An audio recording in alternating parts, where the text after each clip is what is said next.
Hello, everybody. How are you? Well, oh, shoot. You know what? I don't even have this bad chicken plugged in. Forgive me. Okay.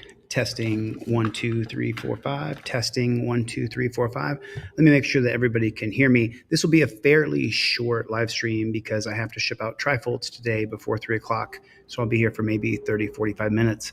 But as I'm prepping for Constitutional Law Scholar, the board game, what I am doing is making a list of Terry versus Ohio cases where the jurisprudence of Terry versus Ohio is then translated into other cases. And so this case is really disgusting. This is absolutely riveting. You've never heard about this. And the reason you've never heard of Brown versus Polk County, the reason why you've never heard of it is because the mainstream media never covered it. SCOTUS blog covered it, but nobody else covered it. There's no information about this. Nobody ever told you about this. But here's the question I want to ask you. I want to ask you now. Can the cops do a cavity search on your body with only reasonable articulable suspicion? In other words, can the cops look up your backside, even look in your front side if you're a woman, with a device to spread open the front or the back? Can they look up inside of you with only reasonable articulable suspicion? And surely a court that heard about police or jailers looking up someone's backside or their front side with only reasonable articulable suspicion, surely a court would strike that down. And so I wasn't really sure which way to present this to you guys, but I absolutely have to show this to you. And let me show you first where it happened, and then we will slowly but surely break down every single detail. So the case is Brown versus, so when I go in here into search, let me show you guys something. So if you take a look at this search right here, it says Brown versus Polk County. And so when you research that, you figure that if the jailers had looked up, if you would find some news on that, but there's not. Do you see that? Only Sonia Sotomayor tried to give a voice to this, but the Supreme Court refused to hear the case. This is the case about Sharon Lynn Brown, who had a cavity search done on her when two people in the jail told the jailers, the inmates told the jailers that Sharon Lynn Brown had something put up inside of her. She absolutely did not. She absolutely did not. But what do you think happened? Well, they looked up inside of her, and they looked up inside of her, and her life has been turned upside down completely and fully. And I want to show you the only story that I found regarding this. Let's get right into, I'm just going to go right into the chat GPT because I want you guys to understand how the Supreme Court is the most invasive, disgusting, unelected body that's supposed to be in charge of our civil liberties, but they absolutely are not. They absolutely are not. They don't give a damn about us at all whatsoever. Let me open up my chat GPT. Not SCOTUS case summary. There it is right there. So I'm going to start at the beginning of this right here. And I'm going to read this to you guys so that you understand. Okay, so here it is right here. I'm going to open this Bad Chicken Big. I'm even going to take my face off the screen here because I want you guys to read this with me. This is Brown versus Polk County in 2013. Here's everything we discussed regarding Brown versus Polk County, Wisconsin, including your questions and responses, compiled without any interruptions. Please give me the background of Brown versus Polk County, Wisconsin. It involves Sharon Lynn Brown. Open that a little bit bigger so you guys can really read it. Who alleged that her Fourth Amendment rights were violated when she was subjected to a physical penetrative cavity search while in pretrial detention. So you understand? She's only in pretrial detention. She hasn't been convicted of a crime. She's only being held for a pretrial. Brown was arrested for shoplifting in 2017 and taken to Polk County, Wisconsin jail. The jail policy allowed invasive body cavity searches based on reasonable suspicion. That's Terry versus Ohio. That an inmate might be concealing contraband following accusations by two inmates that Brown was hiding chemicals. Jail officials ordered a cavity search. A male doctor conducted an invasive search involving a speculum to examine Brown's vagina and anus, which revealed no contraband. The traumatic experience left Brown with lasting psychological harm, including anxiety, depression, and flashbacks. Brown sued Polk County and the officials involved, arguing that the search was unreasonable under the Fourth Amendment. Both District Court and Seventh Circuit Court of Appeals ruled against Brown, holding that reasonable suspicion justified the search. Your question. This petition raises an important question. Nonetheless, I agree with the court's decision to deny certiorari as further consideration of the substantive and procedural ramifications of the problem by other courts will enable us to deal with the issue more wisely at a later date. So what does that mean? The answer. This statement by Justice Sonia Sotomayor, made in her respect for the Supreme Court's denial of certiorari review, means that while she acknowledges the significance of the constitutional issues raised by Brown's case, she believes it's not the right time for the court to address them. It's not the right time for the court to address whether or not the jail can put a speculum up your vagina and look up your vagina. By allowing lower courts to consider and decide similar first cases, the Supreme Court can later examine the issue with a more developed legal precedent and a better understanding of its implications. Sonia Sotomayor emphasizes the need for careful deliberation on how invasive searches like this fit within the Fourth Amendment's protections. Essentially, she suggests that this complex issue requires further exploration by the lower courts before the Supreme Court intervenes for a nationwide standard. Well, I'm pretty confused. I'm pretty confused. So the Supreme Court, remember what the Supreme Court's functionality is. So there's 7 articles of the Confederation. Article 1 is the legislative branch, which breaks down into the state and the House, the Senate and the House. That's how the Article 1 begins. Article 2 is the executive branch, which is the presidency. Article 3 is the judicial branch. So the judicial branch right here, if you take a look at this, they're saying that the court cannot intervene when your constitutional rights are being violated. I believe that your rights are violated when they take a probe and they open up your backside or open up your front side and look directly in with a flashlight, and not just one guard, several guards. So now let's get into a little bit more of the hairy details here. Does this allow cavity searches based on only suspicion? Yes, the lower court's ruling in Brown versus Polk effectively allows invasive body cavity searches of pretrial detainees based only on reasonable suspicion. Well, as you know, the 1968 case of Terry versus Ohio creates the term reasonable articulable suspicion. Both the District Court and the Seventh Circuit Court of Appeals held that the standard of reasonable suspicion was sufficient to justify the search given the jail's security interest. The Seventh Circuit specifically ruled that the significant security interests of the jail outweighed the privacy invasions in Brown's case. Wait, there's more. Even though the search was deeply invasive and traumatic, however, Justice Sotomayor's statement respecting the denial of certiorari suggests that she has serious concerns about the standard, particularly when less invasive alternatives could have been used.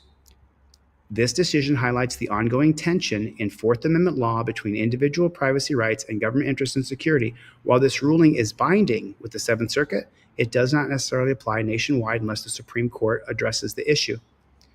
So then I asked, who was the federal judge that decided Brown versus Polk? In Brown versus Polk, the initial proceedings took place in the United District Court of the West District of Wisconsin. District Judge William M. Conley presided. Judge Conley granted summary judgment in favor of the defendants, concluding that the cavity search conducted on Brown was justified based on reasonable suspicion and was executed in a reasonable manner. Did you? So they can reasonably look up your backside with a probe, with a spectralum. I think it was called a spectralum. It's a prong that goes in your backside, opens up your backside, or it goes in your vagina and opens up your vagina. And that's reasonable. The court decided it was reasonable. It fits under the Fourth Amendment's reasonableness standards. But wait, there's more. There's even more. This is so absolutely horrific. It's unbelievable. It gets worse.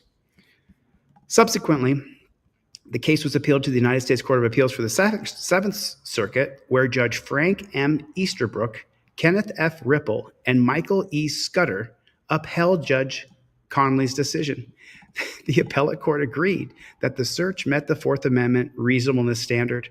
So, without being convicted of a crime, with two jail inmates saying that they believe that you had something stuffed up your front or back, that creates the reasonable suspicion.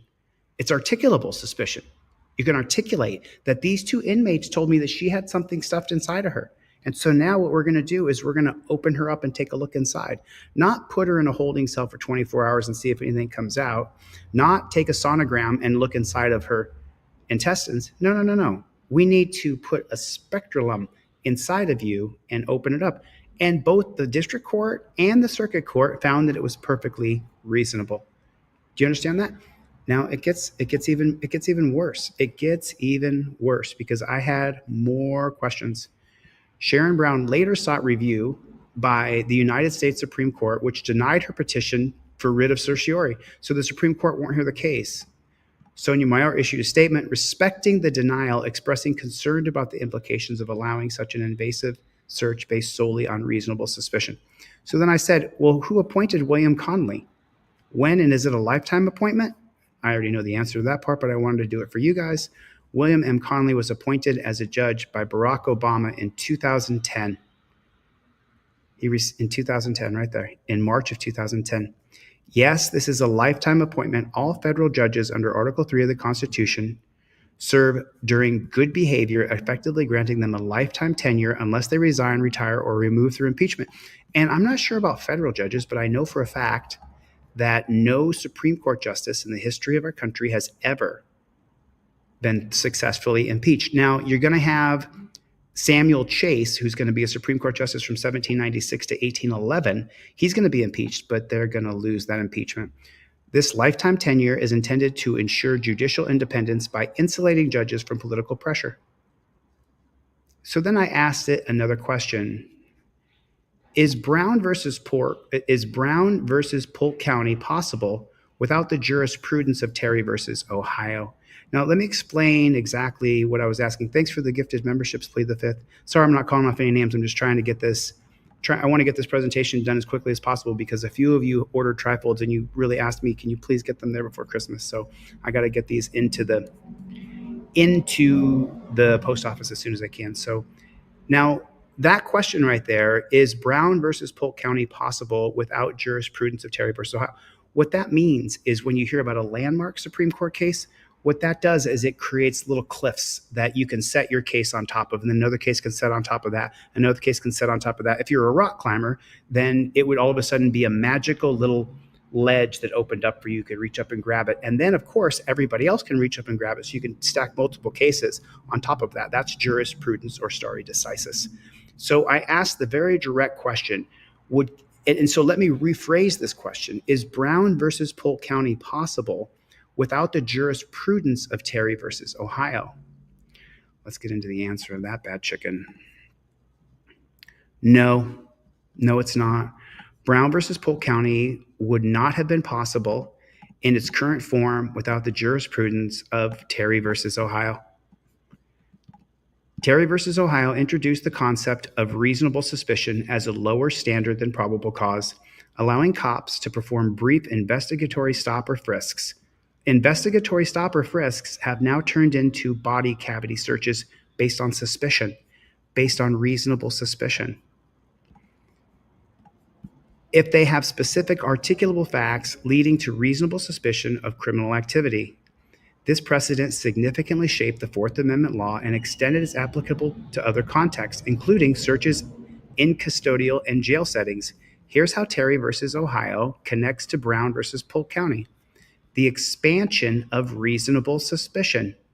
So now you understand The reason why people lose their minds when there isn't even a slightest infringement into our first, our second, our fourth, our fifth, our sixth, our ninth, our 10th, our 14th. Those specific amendments are what uphold you, that uphold your right to freedom, to liberty, to be secure in your person, houses, papers, and effects. The expansion of reasonable suspicion. You can see that, right? I didn't write this. In Terry, the court allowed stop and frisk based on reasonable suspicion for the officer's safety and crime prevention. So people ask me all the time, hey, the cop ran up and he put me in handcuffs. I didn't even say anything. There was no crime. The cop can put you in torture cuffs based purely on officer safety. Over time, this standard expanded to justify various kinds of searches under less demanding circumstances than probable cause. In Brown, the Seventh Circuit relied on the reasonable suspicion standard to justify an invasive cavity search in custodial setting. Without Terry's framework, such standard might not have been applied to justify a search as intrusive as a body cavity inspection. Balancing privacy against government interests. Terry established the balancing test between individual privacy rights and government interests such as public safety. This balancing act was critical in Brown versus Polk County, where the court weighed jail security against the extreme intrusion of the search. Terry's framework was instrumental in shifting the analysis from requiring probable cause to a more flexible standard of reasonable suspicion. Reasonable suspicion beyond the street. Terry's doctrine expanded beyond its original context of street encounters to include settings like jails, airports, border checks. The Brown case demonstrates this extension, where Terry's standard was adapted in the custodial environment. Implications. While Terry versus Ohio primarily addressed street-level encounters, its principles have far-reaching consequences for Fourth Amendment jurisprudence, arguably leading to broader government authority in searches and seizures. Brown versus Polk County is a direct descendant of this line of reasoning, showing how the reasonable suspicion standard can be used to justify invasive procedures in environments where security is prioritized over personal privacy. Without Terry, the standard for such searches would likely remain at probable cause or require a warrant, fundamentally altering the outcome of the case of Brown. So now let me expand it further, and I'm going to list some cases here that you may not be familiar with, but I'm familiar with them, and I'm going to teach them to you as we go. Let me go here. What about the confidential, and I'm going to show you guys something. I'm going to misspell a bunch of words. Confidential informants. Are they protected under Illinois versus Gates? So Illinois versus Gates is a 1983 Supreme Court case, and I'll give you a little bit more. Now, I don't know what it's going to write here. So right here, confidential informants are not directly protected under Illinois versus Gates in the sense that of immunity and privilege, but their reliability and the value of their tips are analyzed under the standard established by the decision. So now I want you to read this to you again, because the reliability and the value of confidential informant tips are scrutinized under the 1983 case of Illinois versus Gates.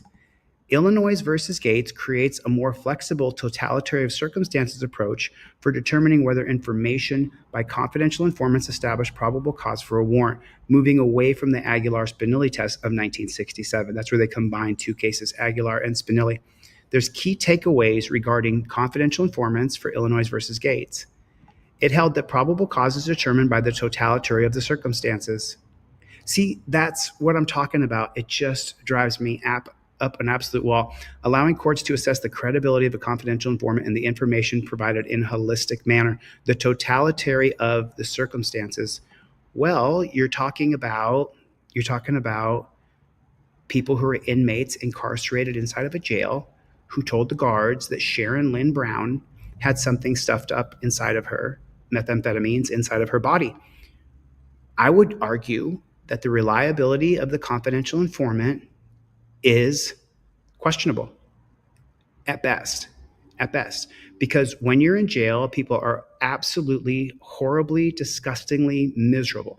It's horrible. I was there for 4 months. Everybody in jail is miserable. So I believe that right there, the confidential informants should have been disqualified.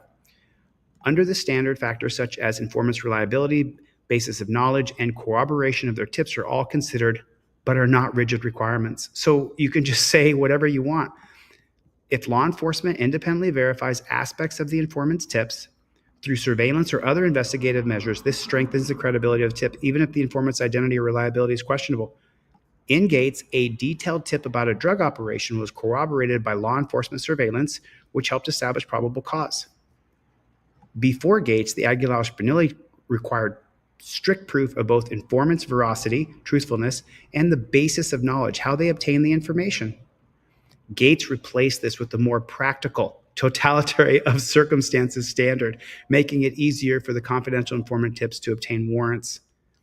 Confidential informant's identity. Illinois versus Gates does not specifically protect the identity of confidential informants, but courts generally shielded their identities under the informant's privilege. Unless disclosure is necessary for a fair trial, the confidential informant is a material witness to the crime or involved in the alleged criminal activity. Are CIs protected under Gates? Legally, Gates facilitates the use of confidential informant tips by law enforcement to establish probable cause, but it does not create specific legal protections. Practicality, implications. So practicality, by allowing cooperation through tips and independent police work, Gates reduces the pressure to rely solely on the informant's credibility. So they didn't have any other information on Sharon Lynn Brown. Indirectly providing a procedural safeguard for CIs. Okay, so now let's go like this. Is Illinois, let's do it like this, Illinois versus Gates possible without Terry versus Ohio? No. You can see it. You guys are reading it, right? The way that they have screwed our country completely and utterly, the way they have completely screwed our freedom is through Terry versus Ohio. I'm showing it to you right here. Is Illinois versus Gates possible without Terry versus Ohio? No. Illinois versus Gates would not be possible in its current form without the foundational jurisprudence of Terry versus Ohio. Terry's establishment of a reasonable suspicion standard and the broad shift towards pragmatic, flexible standards in the Fourth Amendment jurisprudence laid the groundwork for the more adaptable totality of circumstances test used in Gates. Here's why. Shift toward pragmatism in the Fourth Amendment. Oh, hold on. Hold on, ChatGPT. Don't start making excuses for violating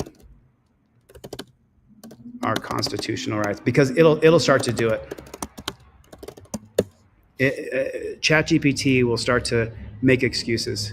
It'll start to make excuses all over. So in the finality, though, without Terry versus Ohio, the totalitarian circumstances test in Gates may not have emerged as it did. Terry precedent for practical, context-sensitive standards enabled the court to move beyond strict formalism and adopt more adoptable doctrines in subsequent to the Fourth Amendment cases. Both decisions represent milestones in the evolution of Fourth Amendment law, shaping how courts balance constitutional protection against practical reality.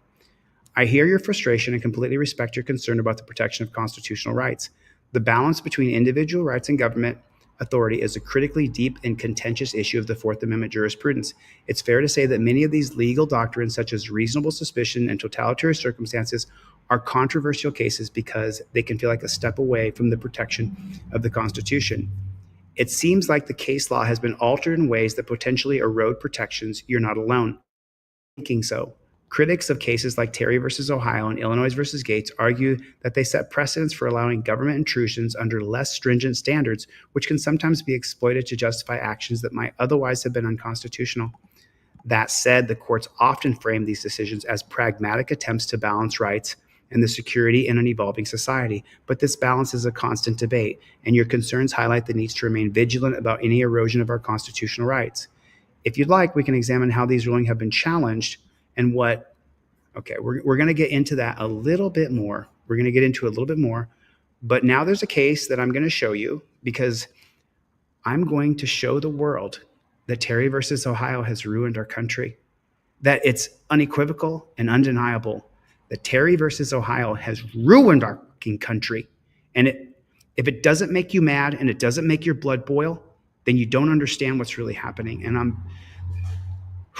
the more and more I read it, the more pissed off I get.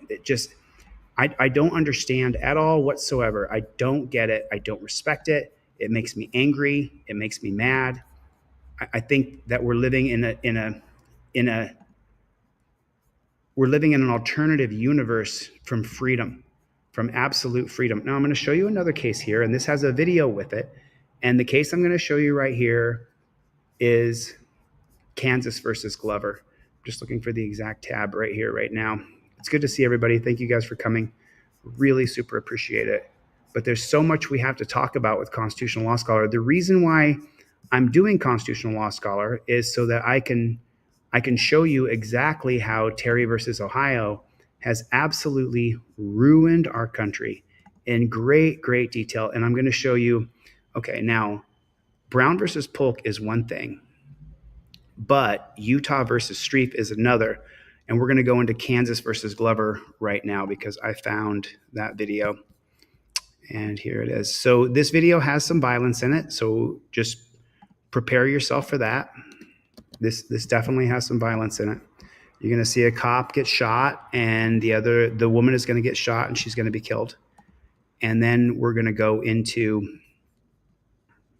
the case law that allowed this cop to kill her.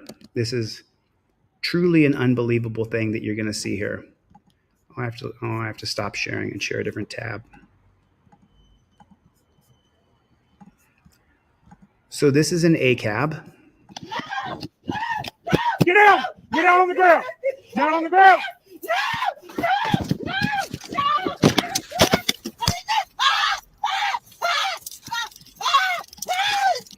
I'm going to open this bad chicken up big so you guys can actually see it. Sorry about that. You're about to get paid. So I'm going to pause it here. Now, she is on the back of her car smoking a cigarette. She's broken no law. She's broken no traffic laws. She's done absolutely nothing wrong. This is what's called a pretextual stop based on the 2020 case of Kansas versus Glover.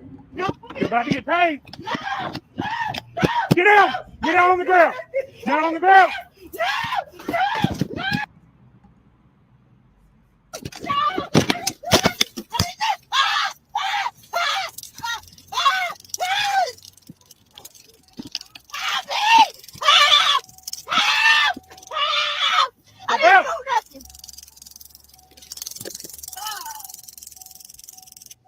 Step out. Ma'am! Put the gun down! Put the gun down! 42 shots fired! Shots fired! 10-4, 13 key back that code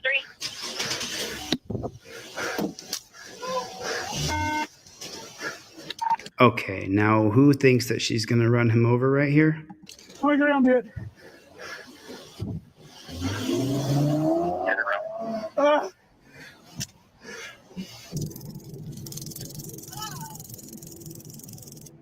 Step out. Ma'am! Put the gun down! Put the gun down! 42 shots fired! Shots fired! 10-4, 13 key back that code 3.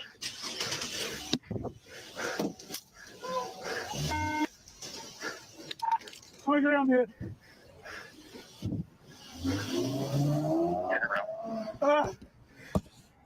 So this is the write-up by the New York Post here. And so it says, a woman in Tennessee was shot and killed by a cop who was rushed to surgery following the shootout in a parking lot, a graphic video shows. Footage of the Friday morning encounter between Metro Nashville officer Josh Baker and Nika N. Holbert, 31, shows the 14-year veteran pig deployed his taser on a woman while ordering her to get out of the car. And there's the still frame of it. Baker then tries to get the woman into custody as she yells and reaches for a handgun, opening fire on the cop, who shoots back and fatally kills Hobart in the intense footage. Ma'am, you're about to get tased, Baker tells Hobart as she begins to run away as the officer tries to put her in handcuffs according to the video. Get down on the ground. Hobart was smoking a cigarette at the time, ignores the cop's commands to get back in the car when she's hit with the stun gun. She then screams while struggling with Baker as she sits in the driver's seat, and appears to reach for a weapon. And there's the great big fat pig that got shot. "Ma'am, put the gun down," Baker says. "Put the gun down." Baker falls to the ground after being shot and calls for backup, tells the deputy shots fired as Holbert drives off. Clips show. Holbert was pronounced dead at the hospital. Baker, who was hit beneath his bullet restraint vest, was in stable condition after undergoing surgery. Dawn Aaron said Holbert was pulled over after Baker noticed the registered owners of the Chevrolet Camaro she was driving was wanted on several drug warrants. She was alone at the time of so let me just give you the clue here. Baker was not the registered owner of the Chevrolet Camaro. She got pulled over for no reason. And so then you say to yourself, well, how does she get pulled over for no reason? How can they pull her over? She didn't do anything wrong.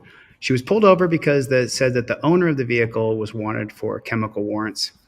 After the shooting, Holbert tossed a semi-automatic pistol in the parking lot where it was later recovered. Holbert initially cooperated with Baker, but later her compliance changed when an officer found what he believed to be some weed and a white powdery substance in a sack, prompting him to detain her until backup arrived.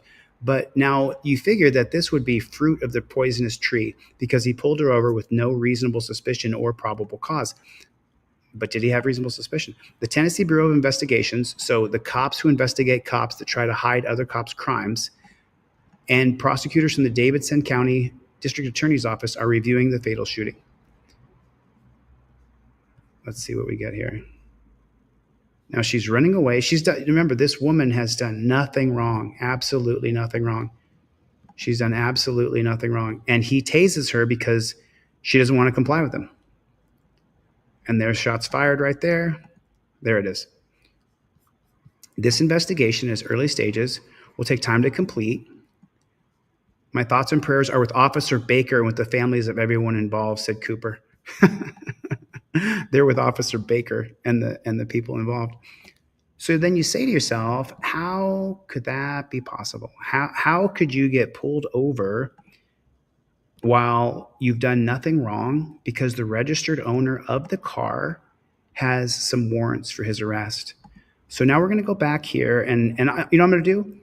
I have a couple tabs open, but instead what I'm going to do is I'm going to slowly walk through this with you so that you can understand what I understand. Let's go to this case summary. So let's go back to this one right here. Okay, please give me a brief synopsis of Kansas versus Glover. Okay, so this is the case right here that allows the police to pull you over for no reason. And it flips the burden of proof of innocent until proven guilty. Now you have to prove you're not guilty. In Kansas versus Glover, the Supreme Court held 8-1 that a police officer's stop of a vehicle registered to a driver with a revoked license is reasonable under the Fourth Amendment, provided there is no information suggesting otherwise. The case arose when a Kansas sheriff's deputy ran a license plate check on a vehicle and discovered the registered owner, Charles Glover, Kansas versus Glover, had a revoked license. Without confirming the driver's identity, the deputy stopped the vehicle, leading to Glover's citation. Key holding. The court held that when an officer knows the registered owner of a vehicle has a revoked license, it's reasonable to infer that the owner is the one driving the vehicle. However, she wasn't the registered owner of that vehicle. Absent contrary evidence. So now if you borrow someone's car who has a suspended license or has a warrant for their arrest, you could be pulled over. This satisfies the Fourth Amendment standard of reasonable suspicion to conduct a traffic stop. Well, who decided that? Who decided that? The unelected Supreme Court. What is the Supreme Court's the only thing the Supreme Court does? I mean, they do a few other things, but what is the main function of the Supreme Court? It's to uphold our civil rights, that no legislation is created that is contrary to the Constitution and our Bill of Rights. The unelected Supreme Court that we didn't vote for. And it's getting worse and worse and worse every single year. It's getting worse every single year. But wait, there's even more. It gets more. It gets more. Implications of the expansion of reasonable suspicion. The decision allows officers to rely on common sense assumptions. This is cop sucking right here by ChatGPT. The decision allows officers to rely on common sense assumptions in certain situations without additional investigation. Criticism. Critics argue it could lead to increased stops based on the assumption rather than individualized evidence, potentially impacting drivers unfairly. Dissent, Justice Sonia Sotomayor, who is the best Supreme Court justice on the court right now, excluding gun rights, warned that the decision erodes the Fourth Amendment protections by permitting cop stops based on the speculative reasoning. The case affirmed the pragmatic application of reasonable suspicion standard. Ready for this? No, let me show you again. Ready? Is Kansas versus Glover possible without the jurisprudence of Terry versus Ohio? No. No. No. Do you see? Do you understand? It's Terry. Terry has decimated our freedom, decimated our country, completely and utterly decimated your Fourth Amendment right to be secure in your person, houses, papers, and effects against unreasonable searches or seizures. Now it gets worse. It gets even worse. The creation of Terry. Terry established that police can breathe. So we already know about that. In the Glover case, reliance on common sense interference, balancing individual rights, implications of Terry's legacy, criticisms. In conclusion, Kansas versus Glover is a direct descendant of Terry's jurisprudence, reflecting the long-lasting implications of Terry's reasonableness suspicion standard. Okay, please put here everything we have discussed regarding Utah versus STRIEFF. Utah versus Freeze, full discussion recap. Okay, so now it's one thing if the cops can pull you over and they can say that the registration is expired, or I'm sorry, I misspoke, that the license has been revoked, suspended of the registered owner's vehicle. And so they're going to assume, which makes an ass out of you and me, ASSU, that they can now pull you over, and that's based solely on reasonable articulable suspicion. But what about if they pull you over in an unconstitutional stop? What if they pull you over and there is no, I'm so sorry, thanks for the super chat. Yeah, I saw it, Dom. I want to stay focused right now on Terry versus Ohio. We're going to get into that. That's a seizure as well under the Fourth Amendment. And just so you know, the case law that they're using to seize your property is what? What is the jurisprudence case law? Utah Cop Watch is here. Good to see everybody. Plead the Fifth. I saw your super chat. Thank you. I appreciate it. Danelle Brown, thank you. Thank you. I appreciate it. And I have a hard out in 22 minutes. I got to get out of here and chip off your trifolds. A lot of people ask me, please make sure I get my trifold before Christmas. It all goes priority mail with the tracking number, so you'll have it before Christmas. Okay, so this case here that they were talking about, it's Terry versus Ohio. That's right. The way they're stealing your property. So let's go a little further here in Utah versus Strieff. We saw that they can pull you over if they run your registration and see that the registered owner's driver's license is revoked or suspended or invalid. But what about if they pull you over unconstitutionally? Here it is. In Utah versus Strieff, 2016, the Supreme Court ruled that evidence seized during a search could be admissible even if the initial stop was unconstitutional. Let me read that to you again. The Supreme Court ruled evidence seized during a search could be admissible even if the stop is unconstitutional, as long as the connection between the stop and the evidence was sufficiently attenuated. Attenuated. Stay tuned. You're going to have to understand what attenuated means. This decision introduced an application of the attenuation doctrine of the Fourth Amendment context. A police officer unlawfully stopped Edward Strieff as he was seen leaving a house under surveillance for drug activity. During the stop, the officer discovered an outstanding warrant for Strieff. The officers then arrested and in a search incident to arrest found illegal chemicals on him. Issue: whether the evidence found during the search should be excluded as fruit of the unlawful stop. What do you guys think? What do you guys think? If the police pull you over and it's an unconstitutional or unlawful stop, let me know in the chat. Do you think that the evidence should be submissible in court if they pulled you over completely unconstitutionally, which is exactly what happened to Edward Strieff? I just want to see what you guys think, and we're going to get into the details here, because when you understand what the attenuation doctrine is, you're just going to want to throw your phone at the screen. The Supreme Court held in a 5-3 ruling that evidence was admissible applying the attenuation doctrine. The court found that the discovery of the valid arrest warrant sufficiently weakened the connection between the unconstitutional stop and the evidence seized. The connection between the unconstitutional stop and the evidence seized. There's a clue right there. Explanation of the attenuation doctrine. The attenuation doctrine allows evidence to be admissible if in connection between illegal police conduct, they even say it, if the connection between illegal police conduct and the evidence is sufficiently remote or interrupted by the intervening circumstances in Streif. The unlawful stop was the initial misconduct, no, unconstitutional conduct.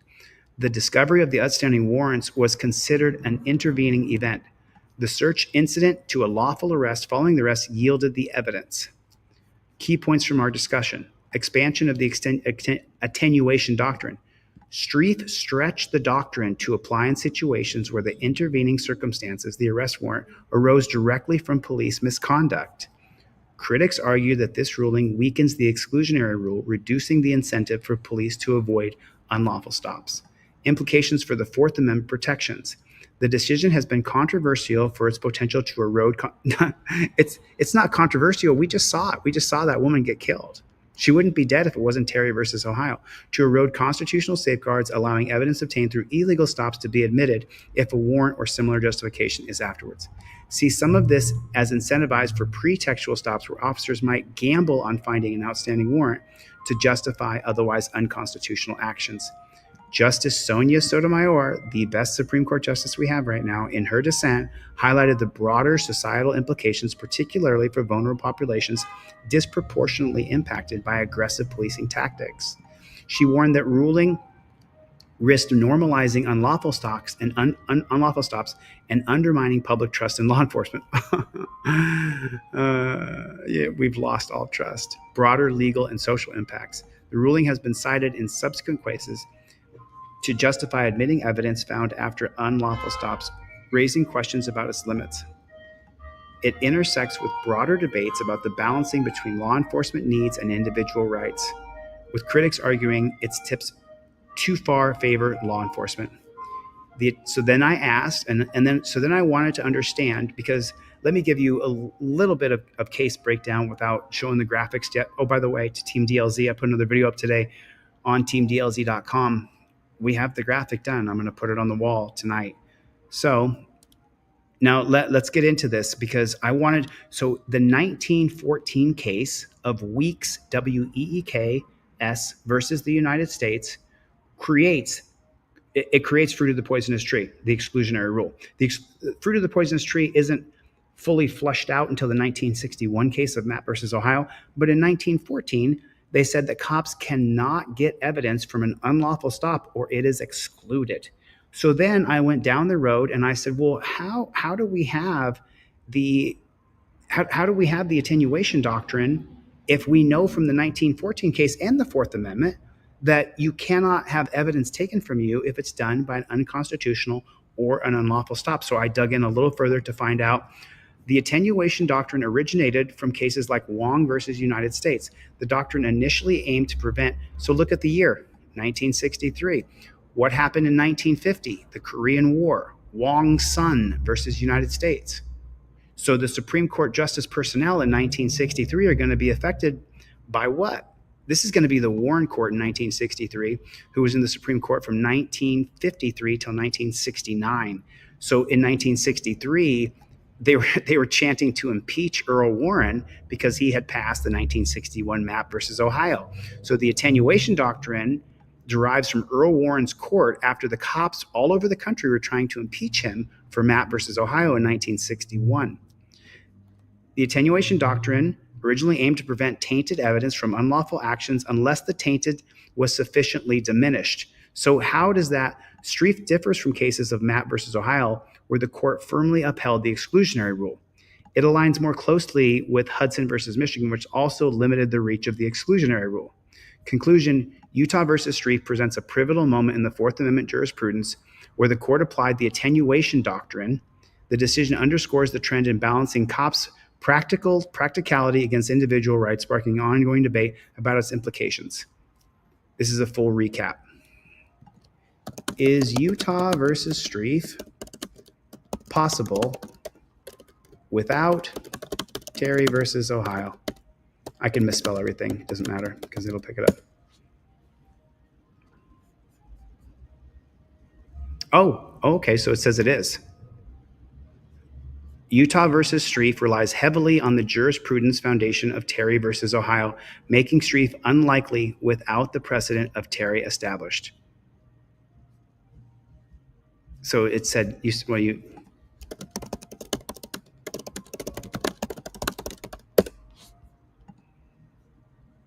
you answered yes when it should be no. You're absolutely right. To the point to my initial yes was misleading. Let me clarify. Utah versus Streiff would not be possible without the jurisprudence of Terry versus Ohio. Terry laid the groundwork for how courts analyze stops and detentions, and Streiff builds directly on that foundation. Here's why. Terry defines the framework for stops. Now, so you have to understand something. When we break down the Constitution, which I've been breaking down for 2 or 3 months now, you guys can see my views are all tanking. I'm not going out and auditing, and I'm spending probably 8 hours a day just reading and learning. So I'm autodidactic. Everything I learn completely on my own. So right here, let me read this again for you, where it says, Terry defines the framework for stops. Well, there's the first 3 articles of the Constitution. Number 1 is the legislative branch, which breaks down into the House and the Senate. The founding fathers wanted the legislative branch to be the strongest branch of government because they didn't want the same thing that happened in England with King Charles. They didn't want a monarch. So we're trying to get away from aristocracy, where the rich and the monarchical governments were led by a despotic ruler or by a despotic aristocrat. So that's what we're looking at. So Article 1 creates the legislative branch, Article 2 creates the executive branch, and Article 3 creates the judicial branch. So then Article 4 is going to be the states and their relationships with each other and the federal government. But we're going to go into that more in Constitutional Law Scholar. But this right here, Terry establishes the framework for stops. So the initial founding fathers, they wanted the legislative branch to be the most powerful branch and the only branch that could create law. So how does this get skipped? How does Terry define the framework for stops when the legislative branch never wrote a bill that you could stop and frisk people? They never wrote a bill that you could use reasonable articulable suspicion. It was a policy created by the Supreme Court. And I'll tell you why. Because the Supreme Court works for the government. The Supreme Court doesn't work for us. The Supreme Court absolutely does not work for us. What did you say? The anti-statist? Chili Pepper, have you gone over the 15-year-old shooting in Akron, Ohio? Coward State Dispatchers, please email that to me. Shoot me an email on that. If you would, pretty please. If you would, pretty please, shoot me an email on that bad chicken. Okay, so what did we learn today? Just so far, just so far, we learned about Brown, and so let Brown versus Polk County. Let me show you something. It was denied certiorari. I read this already today. I wish I could be on here more, but I'm super busy trying to get Constitutional Law School off the ground. So right here, this is from the Supreme Court when Sharon Lynn Brown, who was cavity searched in 2021, filed a lawsuit in 2023. And so what happens is on petition for the writ of certiorari to the United States Supreme Court of Appeals for the Seventh Circuit, the petition for writ of certiorari is denied. Justice Barrett took no part in the consideration or decision. Amy Coney Barrett. The statement of Justice Sotomayor respecting the denial of certiorari. Petitioner Sharon Lynn Brown asked the court to decide what degree of suspicion of the Fourth Amendment required to justify physically penetrate cavity search of a pretrial detainee. While Brown was in pretrial detention, officials at Polk County Jail directed a male doctor to insert a speculum into her vagina, spread it open, and shine a flashlight inside of it to search for contraband. The doctor did the same to Brown's anus. The Circuit of Appeals for the Seventh Circuit held that mere reasonable suspicion, Terry versus Ohio, justified this search. That is, for example, the same degree of suspicion required for police to stop someone on the street and ask a few questions. See Terry versus Ohio. Brown argues that this is a much more invasive search, required probable cause and a warrant for exigent circumstances. Exigent circumstances comes from the 1925 case of Carroll versus United States, which creates the Carroll Doctrine. Those are, by comparison, the same prerequisites for police to draw blood from an unconscious motorist to determine his blood alcohol level in Mitchell versus Wisconsin. Boy, Wisconsin has a lot of tyrannical crap in it, doesn't it? I have not read the case law on Mitchell versus Wisconsin. I'd like to know that one next. This petition raises an important question. Nonetheless, I agree with the court's decision to deny certiorari. So it's almost like it's almost like Barack Obama when he signed the National Defense Authorization Act, which completely wipes away our constitutional rights, but he signs it with apprehension. Same thing here. Sonia Mayor, she respects the court. I'm sorry, is that in green on you guys' page? Wow. Can you even see that? Let me see if you guys can see that. You can see it. Okay, you can see it. You can see it.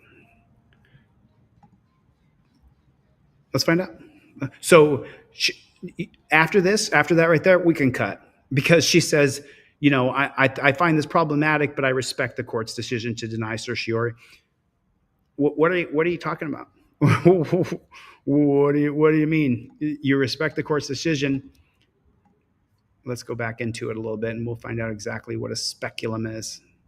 A speculum. That is so interesting. Oh, I see. Sorry about that.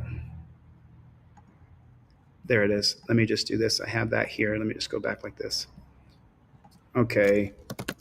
In Brown, a speculum is used to spread and search her. What is that?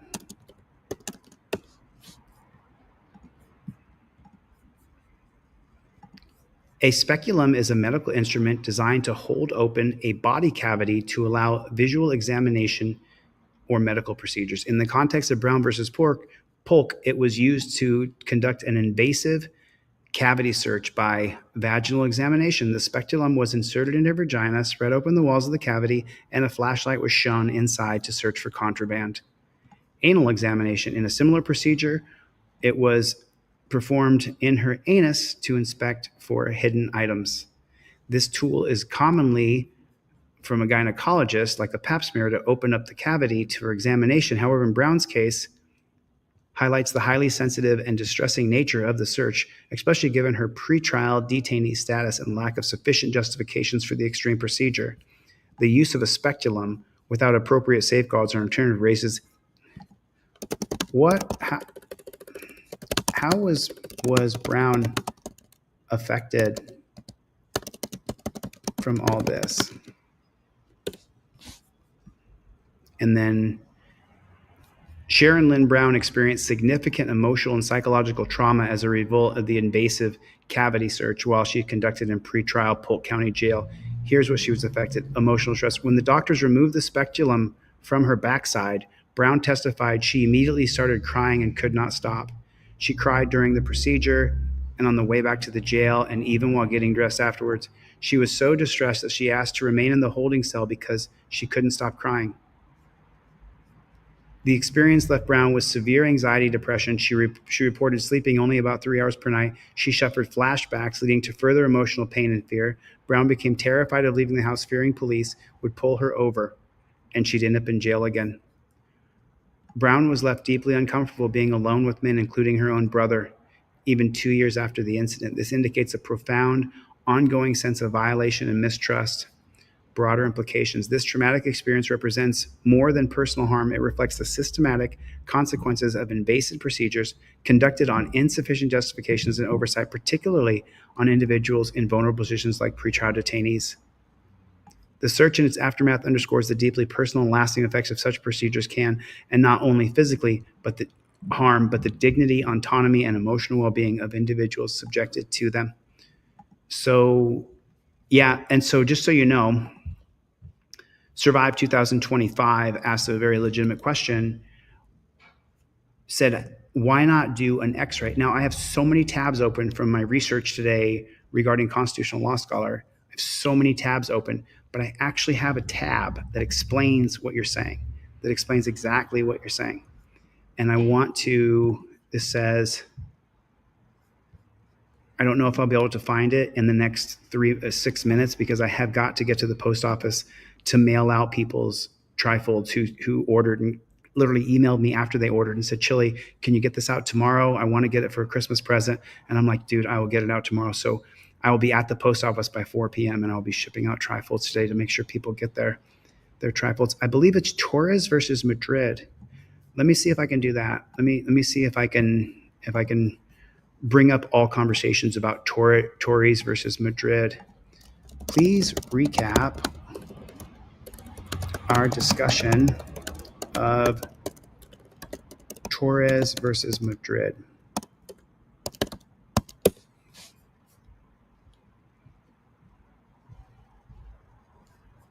Okay. It's this one. Okay. The attenuation doctrine and force. I mean, so they can just make up that. So you know what? This is not as important as something else here. Skip it. What are the reasons the attenuation doctrine can be applied in an unconstitutional stop? So here this is. Let me open this up because the attenuation doctrine is something that you have to know. So the cops can pull you over illegally, unlawfully, and then they can tell the court these lies right here. The attenuation doctrine can be applied in cases involving unconstitutional stops when the connection between the initial illegal activity, illegality, the unconstitutional stop, and the evidence obtained is sufficiently weakened or attenuated. However, this application must meet certain criteria to ensure that the doctrine itself does not undermine constitutional protections. The Supreme Court has outlined factors that determine whether the attenuation doctrine applies. Temporal proximity. Definition: the time elapsed between the unconstitutional stop and the discovery of evidence. Purpose: if the evidence is found immediately following an unconstitutional stop, the connection is strong, and attenuation is unlikely. If significant time has passed, the taint may be considered weakened. The taint? I thought the taint was that small piece. Anyway. Risking abuse. The courts must carefully examine whether police deliberately delayed the process to exploit the attenuation doctrine. Of course they do. Don't be silly. So wait a minute. All of this is unconstitutional.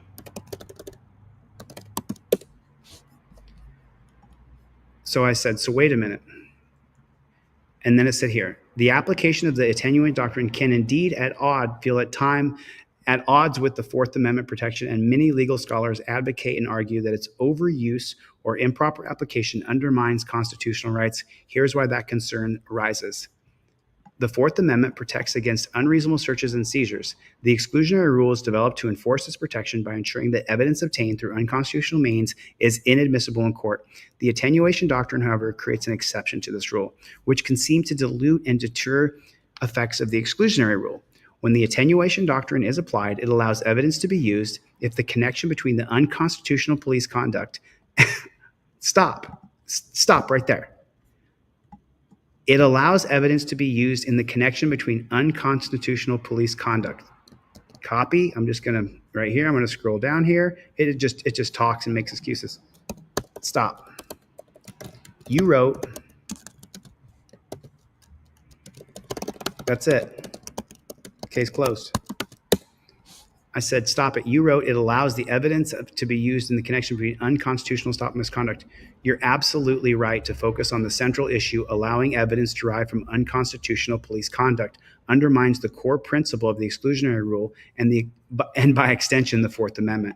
The Fourth Amendment was designed to protect individuals from government overreach that ensures our person, houses, papers, and effects are secure against unreasonable searches and seizures.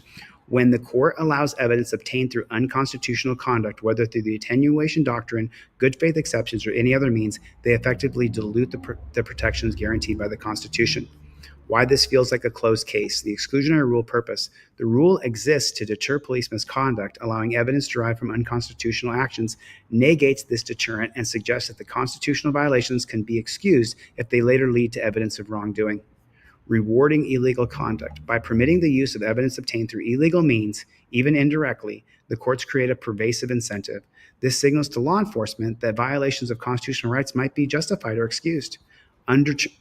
undermining the rule of law. The Constitution isn't just a guideline, it's the supreme law of the land.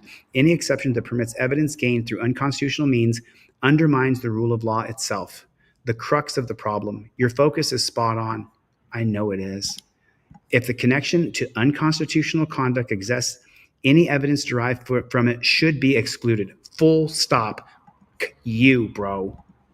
You and the horse you rode in on. It's an unelected Supreme Court. They are unelected federal judges, and we must change that. The graphic I'm putting on my wall, if you guys see the video on Team DLZ, the graphic goes up tonight or tomorrow. I have the graphic. We finished it. Constitutional Law Scholar, the board game is going to take another week or two. Probably not get it done before Christmas, but pretty close. I'll show you the nuts and bolts of Constitutional Law Scholar, the board game, before Christmas. But the actual game that I sell, I'll start taking pre-orders here pretty soon.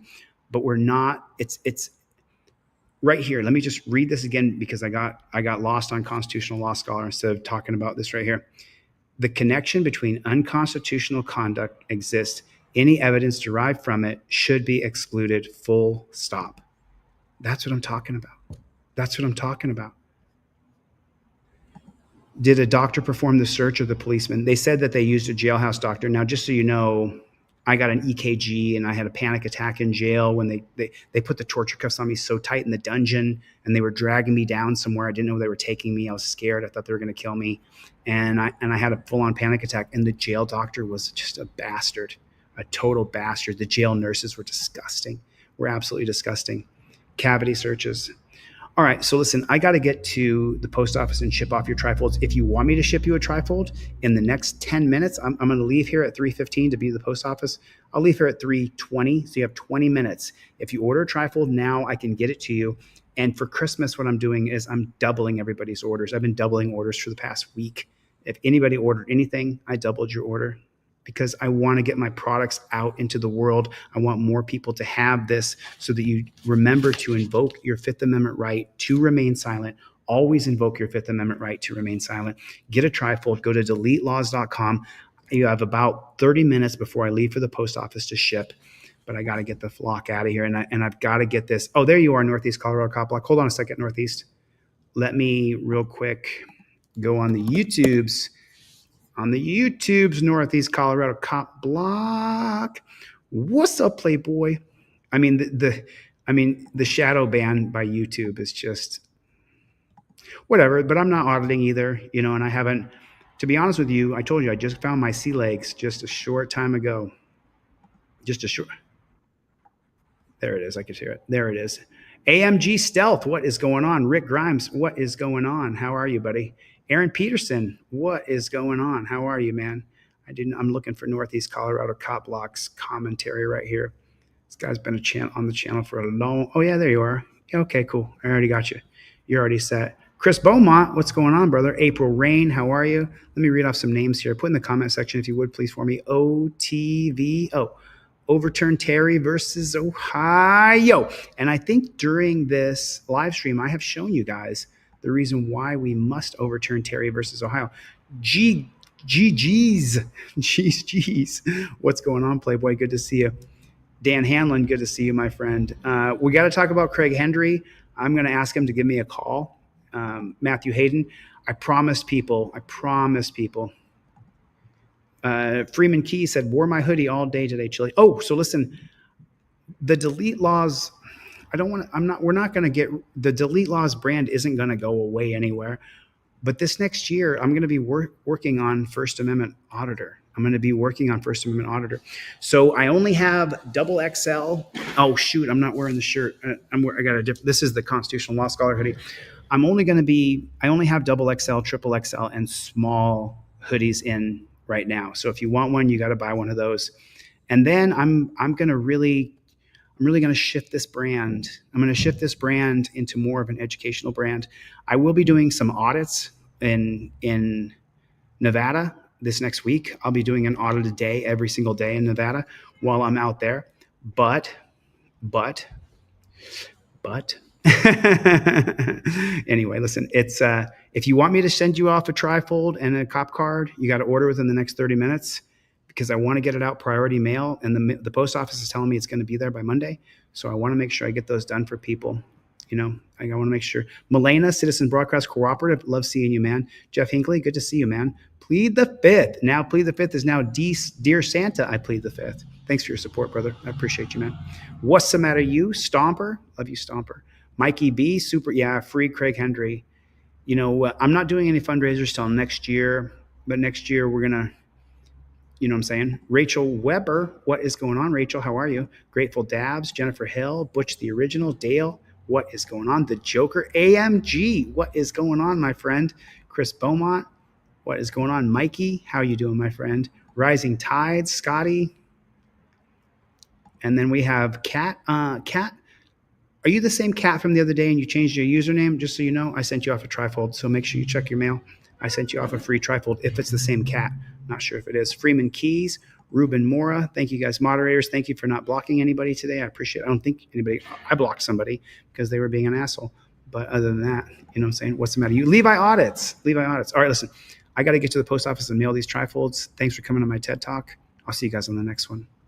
Mikey B, Bruce, Greg. Later, Gators. Chevy, what's up, Playboy? Where you at, Chevy? Coke Doggy Dog, love you, buddy. Let's, Brick, KT, Jessica.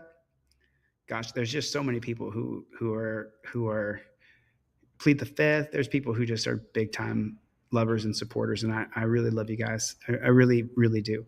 The people who joy. There's people who stand up and fight for me, and I super appreciate you. So we don't stop. I'll see you on the next one. Merry Christmas.